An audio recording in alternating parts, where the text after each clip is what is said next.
Hello friends, welcome back to my channel. First of all I am extremely sorry कि मैं इतने दिन से वीडियोस नहीं डाल पा रहा हूँ। Actually I am not keeping well, so videos को शूट करना फिर एडिट करके आप तक पहुँचाना थोड़ा मुश्किल हो रहा था मेरे लिए। पर पूरी कोशिश करूँगा कि आज से स्टॉक मार्केट और इन्वेस्टमेंट रिलेटेड वीडियोज़ डेली आप तक पहुँचती रहेंगी। अब बात करेंगे एक बहुत ही पॉपुलर इन्वेस्टमेंट इंस्ट्रूमेंट की, जो कि है एनपीएस। अब एक पॉपुलर इंस्ट्रूमेंट की वीडियो हमारे चैनल पे पहले ही लाइव हो चुकी है, जो है पब्लिक प्रोविडेंट फंड। तो अगर वो वीडियो आपने नहीं चेक करा है तो इसी वीडियो के नीचे वाली वीडियो पब्लिक प्रोविडेंट फंड की होगी। सो यस, आप उसको ज़रूर जाके चेक कर सकते हैं। अब बात करते हैं एनपीएस की, नेशनल पेंशन स्कीम। बहुत ही पॉपुलर इन्वेस्टमेंट इंस्ट्रूमेंट है। अब इसके नाम में ही पेंशन है, तो ये तो जाहिर सी बात है कि ये एक लॉन्ग टर्म इन्वेस्टमेंट ऑप्शन है। सो इस वीडियो में डिस्कस करेंगे कि बेसिकली ये एनपीएस है क्या, कितने तरीके के प्लान्स हैं एनपीएस के अंदर, आपका ये जो एनपीएस है इसको रेगुलेट कौन करता है, जब आप पैसा डालते हैं तो वो पैसा कहाँ कहाँ इन्वेस्ट होता है, एंड यस उस पैसे को कौन मैनेज करता है। ऐसी ही कुछ बहुत सारी जनरल एंड इंट्रोडक्शन वाली बातें इस वीडियो में करेंगे। बहुत ही लंबा टॉपिक है तो उसको एक वीडियो में कवर करना थोड़ा मुश्किल जरूर हो सकता है। इसकी आने वाली वीडियोज़ में हम कंपेयर करेंगे कि एनपीएस को जब हम public provident fund, EPF, FD से कंपेयर करते हैं तो वहाँ पे हमको कैसे ऑप्शंस दिखाई देते हैं, तो उसकी वीडियो हम सेपरेट बनाएंगे।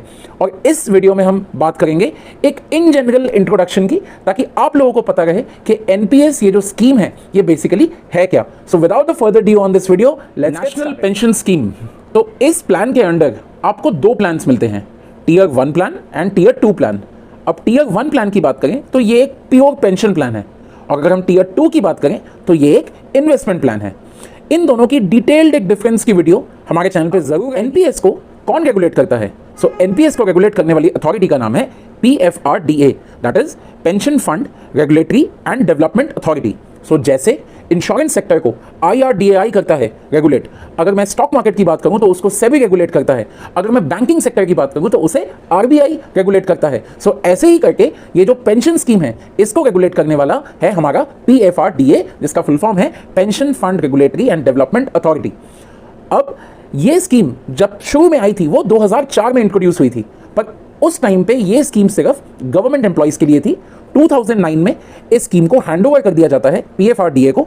उसके बाद से पीएफआरडीए ने ये स्कीम सब लोगों के लिए, मेरे और आपके जैसे प्राइवेट सेक्टर एम्प्लॉइज या कोई भी अपना अगर जिसका पर्सनल बिजनेस हो, उनके लिए भी ये स्कीम अब से अवेलेबल थी 2009 से। इन्वेस्ट कहाँ होता है? सो बेसिकली आपका पैसा डेट इंस्ट्रूमेंट्स में इन्वेस्ट होता है, और एनपीएस की एक बहुत ही खासियत है कि इस इन्वेस्टमेंट स्कीम के अंदर आपको एक इक्विटीज का भी ऑप्शन मिलता है। मतलब आप जो भी पैसा पूरा डाल रहे हैं तो वो पैसा आपका या तो कुछ डेट इंस्ट्रूमेंट्स में इन्वेस्ट होगा और कुछ हिस्सा उसी पैसों का शेयर मार्केट के अंदर इन्वेस्ट किया जाएगा। अब बात करते हैं डेट इंस्ट्रूमेंट्स के अंदर क्या क्या है। डेट इंस्ट्रूमेंट्स के अंदर आपको दो चीजें मिलती हैं, एक है आपका गवर्नमेंट बॉन्ड्स और एक होता है आपका प्राइवेट सेक्टर के corporate bonds. So basically NPS दूसरे इन्वेस्टमेंट स्कीम से इसलिए डिफरेंट है क्योंकि इस इन्वेस्टमेंट स्कीम के अंदर आपको चॉइस दी जाती है कि आप अपना पैसा सिर्फ बॉन्ड्स में ना डाल के, सिर्फ डेट इंस्ट्रूमेंट्स में ना डाल के, आप अपना थोड़ा सा अमाउंट इक्विटीज या शेयर मार्केट में भी इन्वेस्ट कर सकते हैं। स्कीम के अंदर आपको दो तरीके के अकाउंट होते हैं, टीयर 1 एंड टीयर 2। इस वीडियो में बात करेंगे टीयर 1 अकाउंट्स की, जिसे हम पेंशन प्लान्स भी कहते हैं। अब इस पेंशन प्लान में होता क्या है, जब आप रिटायर हो जाते हैं उस वक्त तक जितना भी अमाउंट आपने इन्वेस्ट किया है प्लस उसके ऊपर जो आपने इंटरेस्ट अर्न किया है, उस अमाउंट का एक लमसम वैल्यू आपको दिया जाता है जब आप रिटायर हो जाओगे at the age of 60 and in some cases at the age of 58। However आपको पूरा पैसा नहीं मिलता है, आपको 60% अमाउंट ही मिलेगा एज लमसम अमाउंट, मतलब आप वो एक बारी में निकाल पाएंगे अपने रिटायरमेंट के बाद, और 40% जो अमाउंट है वो आपको एक एन्युइटी प्लान के अंदर इन्वेस्ट करना पड़ेगा। एन्युइटी प्लान का मतलब ये है कि उस पैसों का एक मंथली पेंशन बांध दिया जाएगा आपका जब तक आप इस प्लान को अवेल कर लेते हैं। इसके कुछ बेनिफिट्स की, तो बेनिफिट्स के अंदर पहला बेनिफिट आता है हाई रिटर्न्स। अगर मैं बात करूं ईपीएफ, पीपीएफ या एफडीज की, तो उसमें रेट ऑफ इंटरेस्ट जो होता है जब आप इन्वेस्ट करते हैं तो एक मोरलेस फिक्स रिटर्न ही होता है, पर एनपीएस के केस में ऐसा नहीं है। जस्ट बिकॉज आपके इन्वेस्टमेंट के अंदर आपको एक इक्विटीज का भी ऑप्शन मिलता है और इक्विटी मार्केट के रिटर्न कभी भी फिक्स नहीं होते, तो इसी रीजन से आपका जो एनपीएस का रिटर्न है वो भी फिक्स नहीं होता।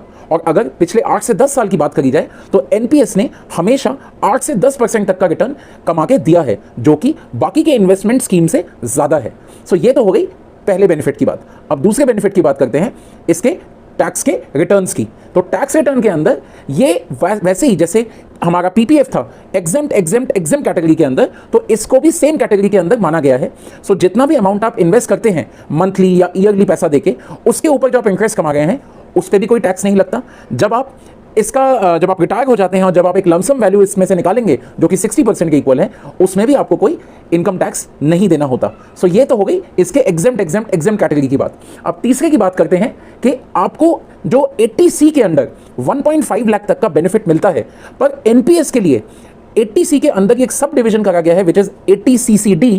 उसके अंदर अगर आप एनपीएस में इन्वेस्ट करते हैं तो उसके लिए आपको 50,000 तक का एडिशनल बेनिफिट दिया गया है।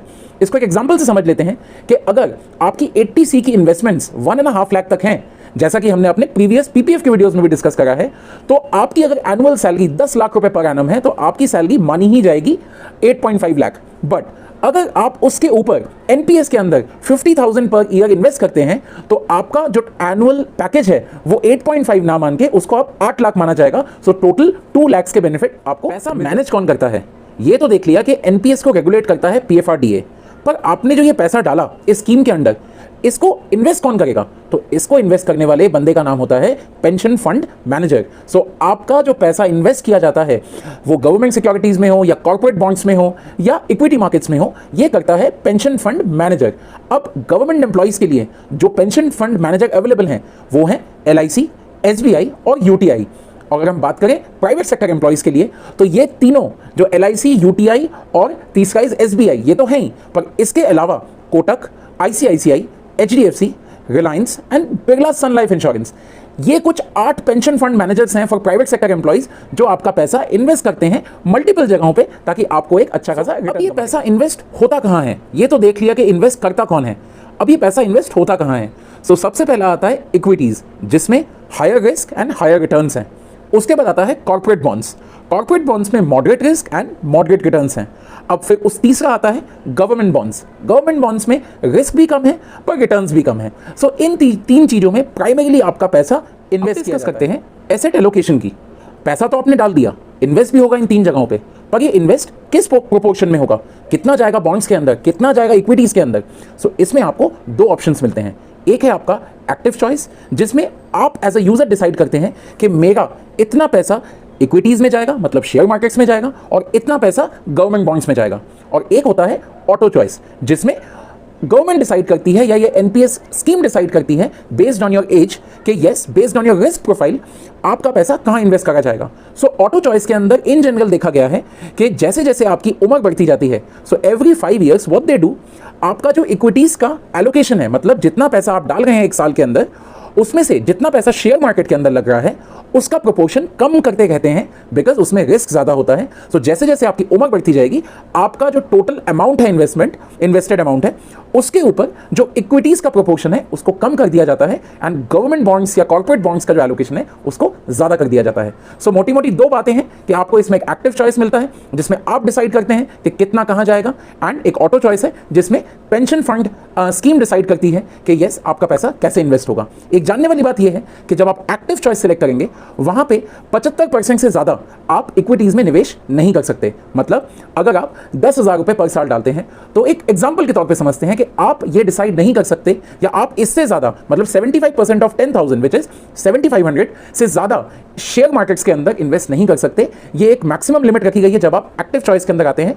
बाकी का पैसा आपको बॉन्ड्स और अदर इन्वेस्टमेंट प्लेटफॉर्म्स पे ही इन्वेस्ट करते हैं। कुछ चेंजेस की, जो चेंजेस आप कर सकते हैं एज अ यूजर, तो आपको इस स्कीम के अंदर उतना एम्पावरमेंट दी गई है कि आप कुछ प्राइमरी चेंजेस अपने एनपीएस स्कीम के अंदर कर सकते हैं। अब सपोज मान लेते हैं कि आपको फॉर फर्स्ट ईयर, क्योंकि ये इन्वेस्टमेंट बहुत लंबे टाइम की है, अगर आप आज शुरू करते हैं इन्वेस्टमेंट, सो आप मान के चलिए कि आपका पैसा 60 ईयर्स तक इन्वेस्ट होगा, उसके बाद ही आपको कुछ पैसा मिलेगा।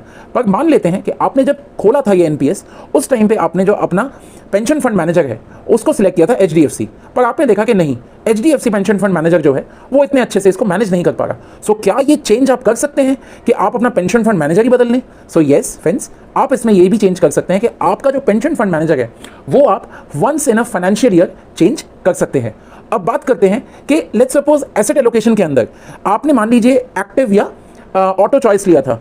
अब आपको लगता है कि ऑटो चॉइस के अंदर जितना पैसा इक्विटीज़ में इन्वेस्ट किया जा रहा है, आपके रिस्क प्रोफाइल के हिसाब से आप कुछ ज़्यादा भी इन्वेस्ट कर सकते थे।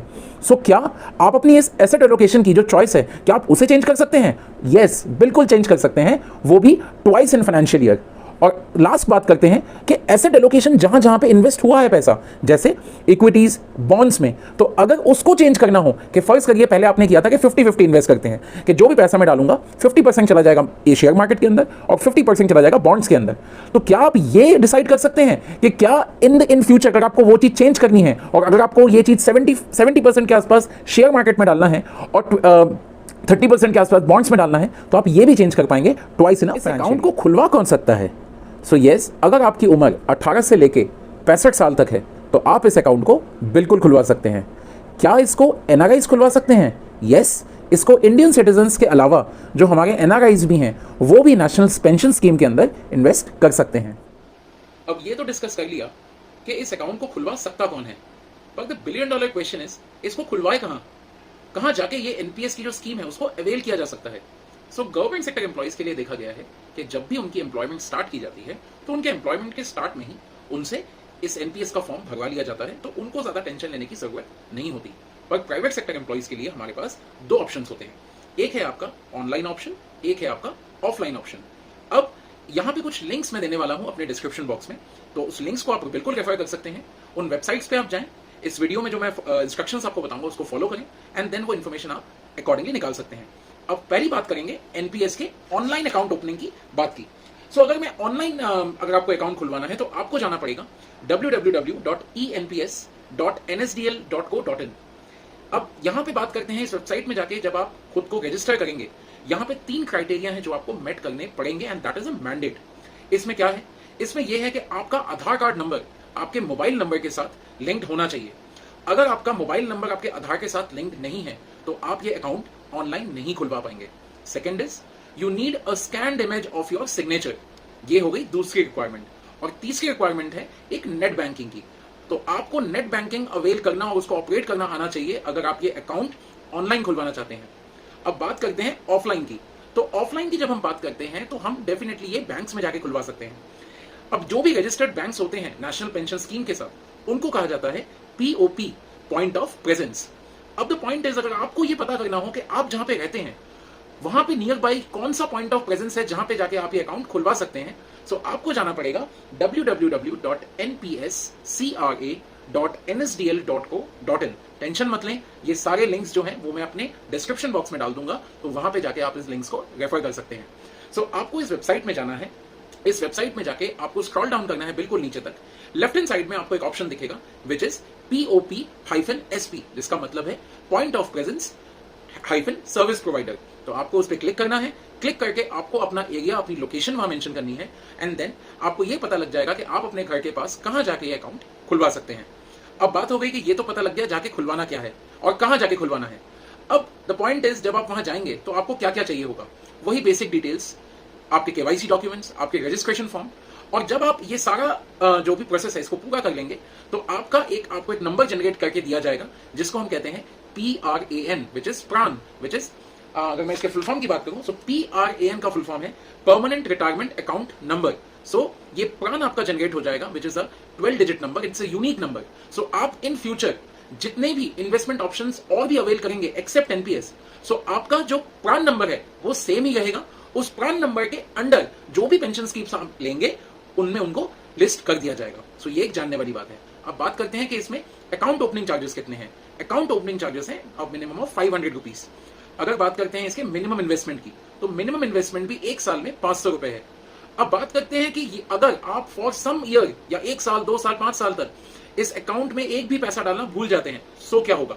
तो यस, आपका अकाउंट को डॉर्मेंट कर दिया जाएगा और आपके अकाउंट को रीएक्टिवेट करने के लिए जितने भी ईयर आपने मिस किया है अपना ये इन्वेस्टमेंट, आपको पर साल 500 रुपए करके देके फिर आपको इसको रीएक्टिवेट करवाना पड़ेगा। सो इस एग्जांपल से समझ लेते हैं कि अगर आप बीच में पहले दूसरे साल आपने इन्वेस्ट किया, उसके बाद आपने 5 साल इन्वेस्ट नहीं किया, तो जब आप 6वें साल में जाके उस अकाउंट को रीएक्टिवेट करवाएंगे, 8वें साल में जाके जब रीएक्टिवेट करवाएंगे, देन आपको उन 5 सालों के पूरे 2500 रुपए विच इज 500 रुपए पर ईयर देके इसको रीएक्टिवेट करवाना पड़ेगा।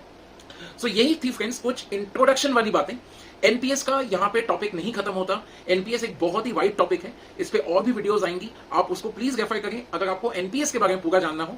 आशा करता हूं कि यस, कुछ इंट्रोडक्शन वाली बातें आपको जरूर पता लग गई होंगी, समझ में आई होंगी, और अगर आपको हमारे ये एफर्ट्स अच्छे लग रहे हो तो इस चैनल को जरूर सब्सक्राइब करें, इस वीडियो को लाइक एंड शेयर जरूर करें। And yes, as I always say, stay in